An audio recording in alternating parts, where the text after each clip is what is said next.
No chance. That's what you got. Wrestling was presented with just a little more attitude. That era was defined by the fantastic feud between Stone Cold Steve Austin and his boss, Vince McMahon. And that storyline was centered around a faction that Vince McMahon needed to level the playing field. This is the rise and fall of the original corporation.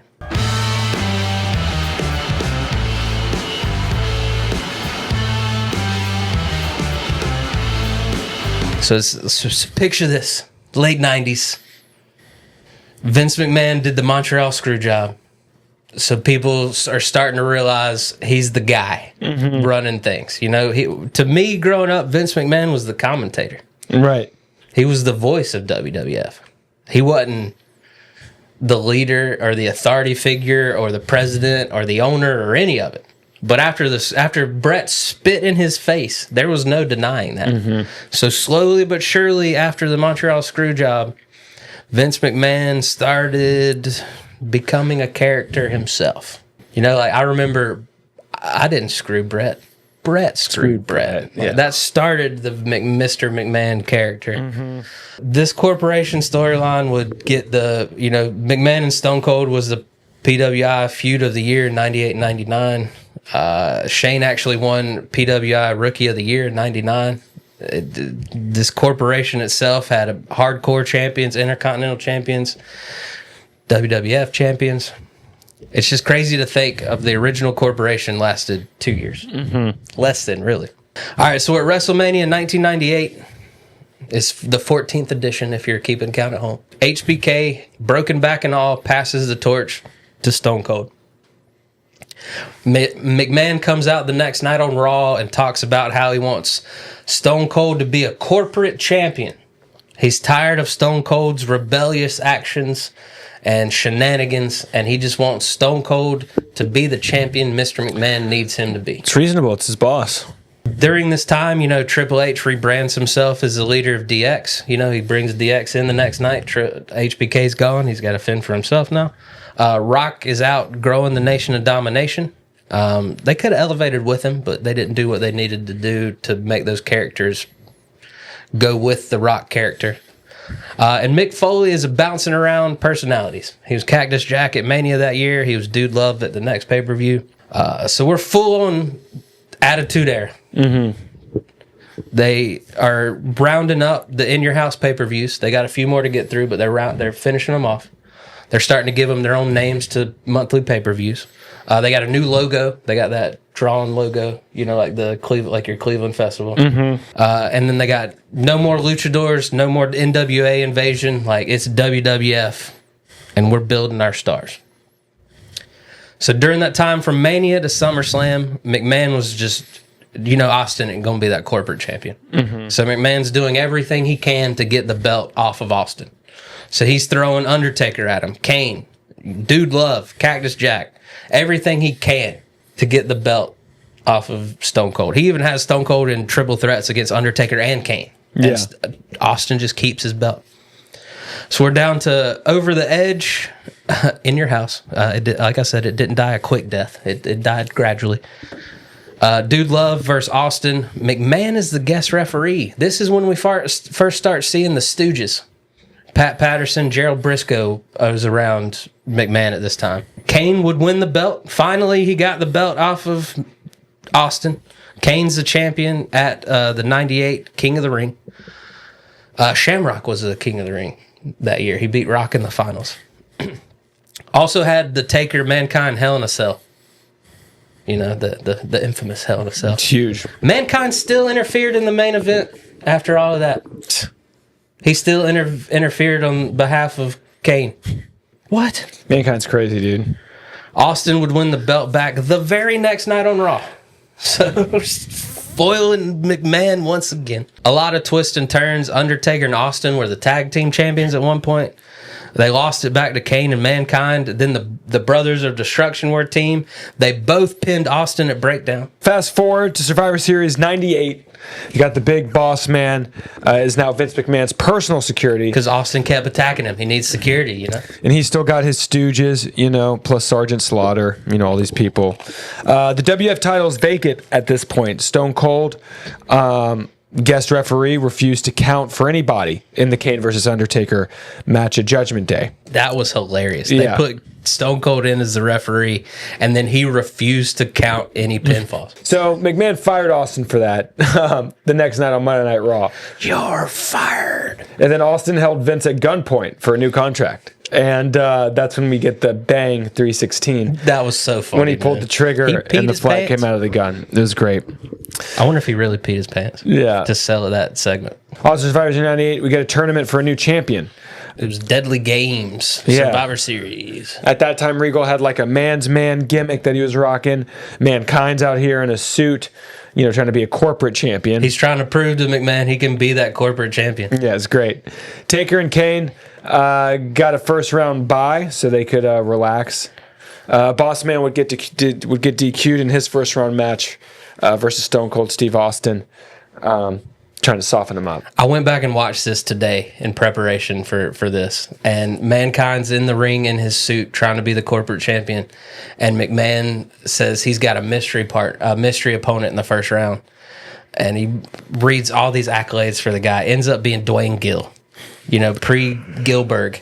Dwayne Gill, you know, Mankind destroys him. So it's looking like McMahon reluctantly is on board with Mankind being his corporate champion. Because he's wearing a suit, he's at least doing what McMahon is asking of his champion. Semifinals end up being Stone Cold versus Mankind and Undertaker versus The Rock.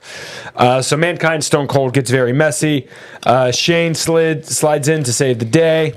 But then turns on Austin because Austin refuses to count to three. Like, dang, he's working for his dad too? Yeah. The Stooges attack. Mankind ends up winning. This is when Sergeant Slaughter, oddly enough, had to carry a lot of the muscle for McMahon. He's the one hitting Stone Cold with the chairs because Briscoe and Patterson just was there to get beat up. But Sergeant Slaughter actually could still will a chair pretty good, so he laid Stone Cold out. Kane ends up getting Taker disqualified because he interferes in that match. So we get Mankind versus Rock in the finals. And again, the finals, we find out The Rock was the corporate champion, you know. We're like, along. What? It's not Mankind after all?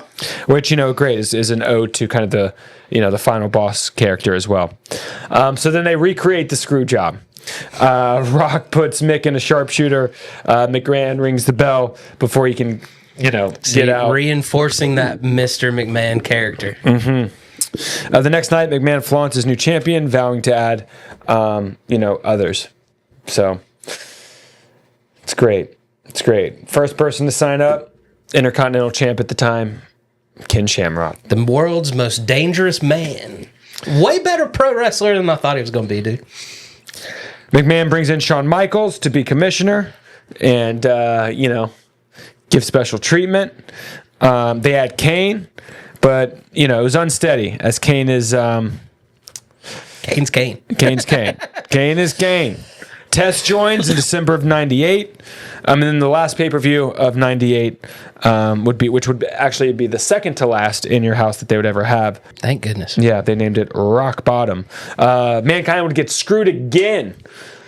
Rock passes out due to Mr. Sacco, but Vince says he didn't tap. He didn't tap.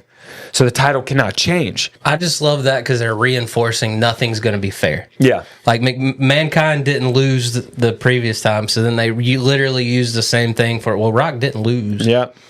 It's crazy. Stone Cold defeated Undertaker in a Buried Alive match to end up, you know, getting the right to compete in the 1999 Royal Rumble. The Bossman and Shamrock would actually add tag titles to the corporation, screwing over the New Age Outlaws. So the DX was on the losing end of a lot of corporation stuff early on.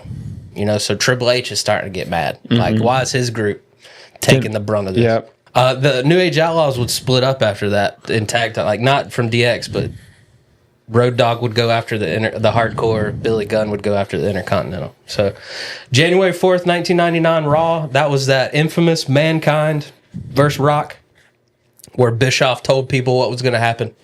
Don't tune away from WCW. Raw's already taped. Mick Foley's about to win his first championship. You don't want to see that. Everyone turned. It backfired. Everyone's like, Mick Foley's winning his first championship. So he defeated Rock for his first championship with the help of Stone Cold Steve Austin. Rock would regain the belt in a absolute brutal I Quit match at the Royal Rumble. Go back and watch Royal Rumble 99. That horrible. I Quit match. It's where he beats him in there with a chair so many times. I think there's I think that match is documented in the movie Beyond the Mat. Is it really? Have you seen Beyond the Mat? Yeah, he took that many chair. I think so, yeah. Stone Cold would enter the Royal Rumble at number 1, but this is when Shawn Michaels was like, I'm not going to do your bidding. Mm-mm. He actually got beat up in the parking lot for it, but he put in Mr. McMahon as number 2. But that didn't matter, because with the help of Rock, Mr. McMahon won the 1999 Royal Rumble. The next night on Raw, McMahon would forfeit his title shot. He's like, I'm not going to fight my own champion. But he didn't realize that because he forfeited his title shot, Shawn then let Vince know there was a old rule in place that now that would make the runner-up the new number 1 contender. Stone Cold was the runner-up. So now Stone Cold is the number 1 contender. Also during this time, Undertaker is starting the Ministry of Darkness. Undertaker's doing his thing. He recruited the Acolytes. He recruited Midian. Viscera's not too far behind. So Undertaker's doing his whole thing. All at the same time, but the corporation is still on top, you know. So Austin is the number 1 contender. He knows he gets Rocket Mania. In the meantime, at St. Valentine's Day Massacre, he wants a shot at Mr. McMahon. So to keep The Rock busy, he reignites his feud with Triple H. DX versus the corporation was really big, so it just naturally made sense. They came up together every level. It was always Rock versus Triple H when they were at the Intercontinental level. Now we're in the main event scene. Road Dogg and the Boss Man were feuding over the hardcore title. Shamrock and Gunn were in the Intercontinental scene. So it really just, the corporation and DX just matched perfectly together. China would jump ship because after that brutal I Quit match at the Royal Rumble, Triple H demanded he get one on the Raw after Rumble. So China jumped ship, turning on Triple H because they held China captive. Like Triple H was versus The Rock in an I Quit match. They had Kane threaten to chokeslam China, so Triple H quit. And then China revealed, I'm with them. So China's now with the corporation. Triple H is devastated. China promises a surprise for Triple H at St. Valentine's Day Massacre. That surprise is her and Kane defeated Triple H and X-Pac. In the main event, like I said, Austin wanted McMahon before he got to The Rock, so he puts himself in he gets Shawn Michaels to do a steel cage match with McMahon to keep the corporation out. He didn't expect Paul White to debut, and he came in, tore into the cage, beat up Stone Cold, but here's the kicker. He threw Stone Cold through the cage, thus letting Stone Cold beat McMahon. So he debuted, beat the crap out of him, but Stone Cold got the win. Yep. So now Paul White is in the corporation. They name him the Big Show. Moving forward, the corporation were just mad at Shawn Michaels, so he's no longer involved. They beat him up in the parking lot because of all his decisions against them. So now we're at WrestleMania 15. All this stuff comes to a head. Mankind defeats Big Show to be the guest referee in the Austin vs. Rock. But Big Show gets retaliation on Mankind, so we don't know who's going to be the guest referee. McMahon, of course, steps up. He says, I'll be the guest referee. China would turn on Kane and realign with Triple H. But those two would turn on DX and align with McMahon. So now Triple H and China are in the corporation. They turn on X-Pac and help Shane McMahon become the European champion. Totally chaos. Total chaos. Undertaker hung the Big Boss Man from their Hell in a Cell match. That was the most awkward spot because you clearly could see the harness, but he was just dangling away up there. Like, what are we doing here? Austin would regain his WWF championship. Vince distractions at all. Mankind ended up coming back and counting the 3. So all is right in the world. Austin is champion again. At Backlash, we just talked about it. Change to our Backlash episode. At Backlash, Austin wanted his smoking skull belt back that the corporation had taken from him the year earlier. Shane said, no way. But this is when the Ministry of Darkness would creep back in and make themselves known. Because at Backlash, Austin would beat Rock again with Shane as the guest referee for the smoking gun belt. But as Backlash was going off the air, Stephanie was in the limo waiting for Vince, and Undertaker was driving, and he kidnapped Stephanie. Tried to sacrifice her the next night on Raw, and was thwarted by Stone Cold Steve Austin. Shane uses this time to see that Vince is weak and not caring about the corporation. So Shane takes over as the leader of the corporation, kicks out the Stooges, brings in the Mean Street Posse as his goons. Shamrock left the group. He was like, this is stupid. Test was kicked out because Shane said he was too weak. And then Rock losing at Backlash, he kicked him out too. So it's really Shane's group now. Boss Man's still around. The Mean Street Posse's there. Triple H and Chyna are now in the fold. So April 1999, the pilot episode of SmackDown.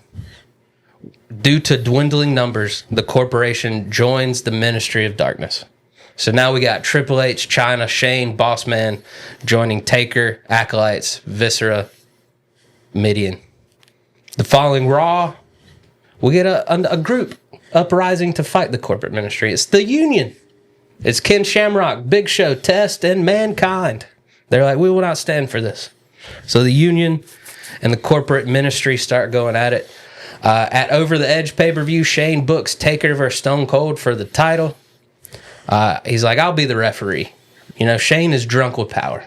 Shawn Michaels is still the commish, though. He counters with Vince as also the guest referee. So we got Shane and Vince refereeing Undertaker versus Stone Cold. Undertaker is your new WWF champion. It makes it look like Vince tried to help Stone Cold and it didn't work out. So the Undertaker is your new champion. This is when we start hearing about a higher power. The Undertaker is answering to a higher power. Teases that throughout May into June. Just being a menace. Just torturing people. Ministry of Darkness just beating the mess out of each other. Shane just doing whatever he wants to do. Just still terrorizing Stephanie and Vince. You know, really just starting to be like, is Vince a good guy here? What is going on? June 7th, Vince is the higher power. The big reveal. It was me, Austin. So that would lead to a first blood match between Austin and Taker. But here's the kicker. Vince, being the higher power, pissed off Stephanie and Linda. They gave all of their power to Austin. So Austin is the WWF CEO during all of this. So at the first blood match between Austin and Taker, if Austin wins, Vince has to leave the WWF. If Taker wins, Austin can never challenge for the belt ever again. Stone Cold won. Vince didn't stay gone long. He had this thing where Stone Cold reinstated him to get him a title shot down, like shortly down after the road. So the corporate ministry disbanded in August 2nd, 1999. So really, you think about that run, it seemed like forever to me as a kid. And it was 2 years. Shane stayed with Triple H and Chyna. Big Show would eventually go with him, but for the time being, him and Taker would have a tag team called the Unholy Alliance. But Taker would get hurt, needed surgery, so he missed the rest of 99. And then we just had to slowly shift storylines. You know, X-Pac and Kane would form a tag team. Mankind would win the title at SummerSlam.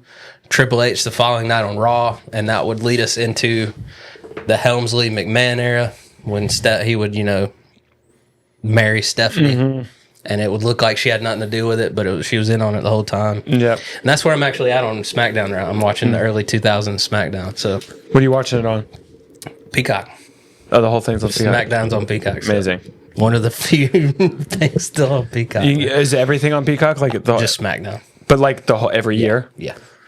Nice. Yeah, I went back and watched the pilot episode with the corporate ministry, man. It's really good. Was it good? It was, I mean, for that time, for sure. Yeah.